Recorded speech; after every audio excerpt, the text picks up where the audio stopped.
This is Jake Tapper, the host of The Lead on CNN and the co-author of Original Sin: President Biden's Decline, Its Cover-Up, and His Disastrous Choice to Run Again, a subject that Jake Tapper curiously didn't cover during Joe Biden's first 3 3/4 of his term in office. But apparently, he's learned his lesson, and now, with President Trump in office, he's gonna be extra vigilant, so he won't miss anything this time. In our politics lead, it's only Thursday, and already it's been a week full of behaviors from President Trump that are unusual, even by his particular standards, the latest example of which is President Trump's primetime address to the nation last night. Such presidential addresses usually carry some weight. One might expect to hear some big news, an announcement of some sort. Instead, the nation heard Trump just rattle on about his accomplishments like he does on any given day, although he just did so faster and louder. Sorry, Jake, but not every address to the nation can be an angry old man claiming that half the country is a threat to democracy. We must be stronger, more determined, and more committed to saving American democracy than MAGA Republicans are to destroying American democracy. Donald Trump and the MAGA Republicans. MAGA Republicans. Trump and the extreme MAGA Republicans. MAGA Republicans. MAGA Republicans. MAGA Republicans. MAGA forces are determined to take this country backwards. Much of the content was simply false misstatements that have been fact-checked so often. He must know by now that they're just lies. All the bad orange man does is lie. But let's take a look at one of those lies. Roll the tape, Jake. When I took office, inflation was the worst in 48 years, and some would say in the history of our country, which caused prices to be higher than ever before, making life unaffordable for millions and millions of Americans.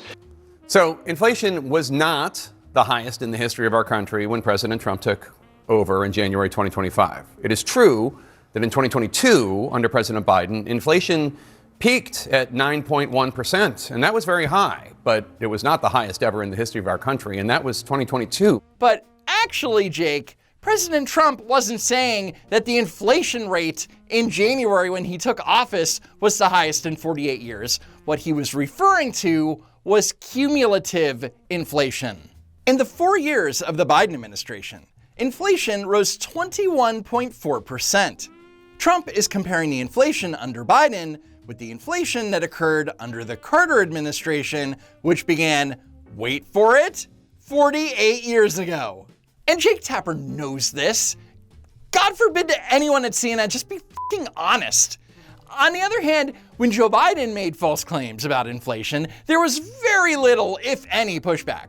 For example, in May 2024, Aaron Burnett interviewed Joe Biden, who made this 100% false claim. Well, no president's had the run we've had in terms of creating jobs and bringing down inflation. It was 9% when I came to office. 9%. But look.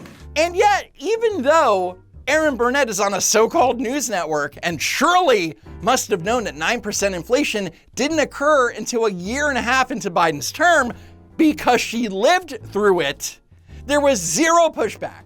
And Jake Tapper, who is clearly fond of fact-checking Trump, was oddly quiet when it came to Biden's inflation claims.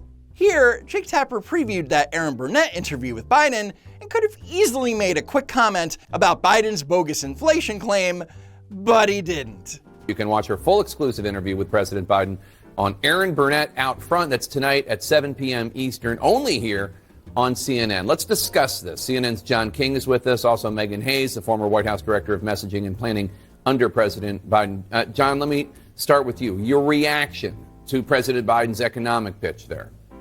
He's right on the numbers about the economic turnaround. He needs to continue to draw the contrast with President Trump. So the statistics back up the president's argument that the economy is much better and is growing and is strong, the strongest in the world. He is correct. So not only was Jake Tapper silent on the issue, but so were his two panelists. I know you're shocked. And if you want to verify that no one pushed back against Biden's claims, you can watch the entire 7-minute segment yourself. Link is in the description. But back to the here and now, where an indignant Jake Tapper is flabbergasted over Trump's presidential walk of fame. This week, he also took the unusual step of installing plaques along the wall of the White House, the People's House. No, not the People's House. With inscriptions on the plaques that insult his predecessors. President Joe Biden, he said, quote, Sleepy Joe Biden was by far the worst president in American history. And the plaque of President Obama declares Obama one of the most divisive political figures in American history. Wait, where's the lie, Jake? This behavior is not normal. Not in a mayor, not in a governor, not in your boss, not in your mom or your dad or your friend. Never before in the history of our country have we had a president who acted this way. Oh man, if Trump keeps this up, he's never gonna get a third term. The president has been flouting the hallmarks of basic decency, and while there have been a few of his supporters and a few members of his party and some in the conservative media willing to call him out on some of this, for the most part, let's be honest, it's been crickets. Gee, you could say the same exact thing about CNN regarding Joe Biden's very obvious mental and physical decline. Because when it comes to news networks, CNN is cricket central. So if you watched President Trump's address to the nation, it was pretty standard Trump. But Jake Tapper went into full gaslighting mode. Dr. Jonathan Reiner, who served as the late Vice President Dick Cheney's cardiologist for years, was among the many observers alarmed by what he saw from President Trump last night, his behavior. He posted on X, quote, I'm seriously concerned about the health of the president, and adding, no one should be happy to see the president like this. He looks unwell. And you know that the CNN doctor is serious because he's wearing a lab coat. Dr. Reiner, what specifically was it about President Trump that you found so concerning watching him last night, especially in the context of, he gives outrageous speeches and has been for years? Well, it wasn't the content. I thought the content was just standard fare that we've become accustomed to, but it was the way it was delivered. It was delivered in with a manic cadence, almost a frantic cadence. But was it though? Was it really a manic cadence? Here's a clip. We're putting America first, and we are making America great again. Very simple. We are making America great again. Tonight, after 11 months, our border is secure. Inflation is stopped. Wages are up. Prices are down. Our nation is strong. America is respected, and our country is back, stronger than ever before. Trump didn't sound manic or frantic. He sounds forceful. Probably even a little annoyed that he even asked to make this speech at all. It was as if you felt like you were listening to a podcast on 2X. And that kind of manic delivery was very, very disturbing, very pressurized speech. And as the address went on, the cadence of his remarks became quicker. And we've never seen the president like that. He seemed almost frantic, and it was disturbing to watch. I mean, if someone knows disturbing speech, it's Dick Cheney's former cardiologist. But when it comes to actual disturbing things, like Joe Biden tripping and falling on a monthly basis, the CNN doctor, not worried at all. He does seem to struggle to get up when it first happens, then appears to recover. You do see there is a sandbag right there in his path. That's pretty obvious. What's your reaction when you see the whole video? Well, falls are really common, and they're especially common in the elderly. It's thought that about 1 out of every 4 people over the age of 65 will fall this year. So it's super common. So according to Dr. Expert here, it's super common for the president to fall on a regular basis. Nothing to see here, guys. He's fine. The optics are bad, but he got unlucky and just tripped on the sandbag. Oh, I see. He's just unlucky. And when Biden fell up the stairs of Air Force One 3 times in a row, probably one of those unlucky sandbags. And when he fell off his bike, it wasn't clumsiness, it was just bad luck. But then Aaron Burnett played a clip of Trump reacting to Biden tripping on stage, and I'm sure you know where this is going. He's at the Air Force Academy. He actually fell down. Well, I hope he wasn't hurt. But the whole thing is crazy. You got to be careful about that. Because you don't want that. Even if you have to tiptoe down a ramp.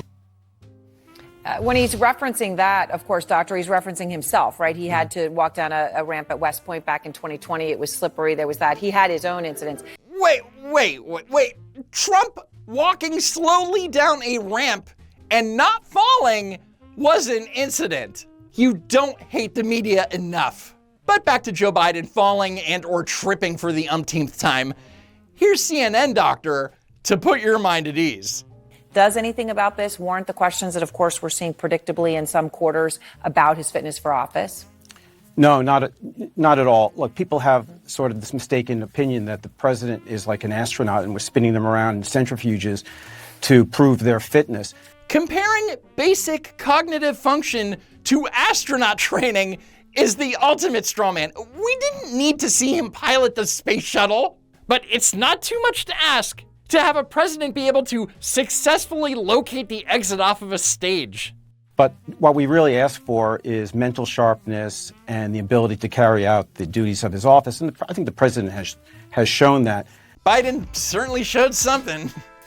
Though I'm not sure that mental sharpness is the phrase historians are going to be using for the history books. And Joan Shingang, I'm going to pronounce it right, Shanga Kawawa. I think I pronounced it correctly. And on that note, that's it for now. If you want to support the channel, head over to my brand new merch store at don'twalkrun.shop. As always, thank you so much for tuning in, and I hope to see you next time, if there is next time.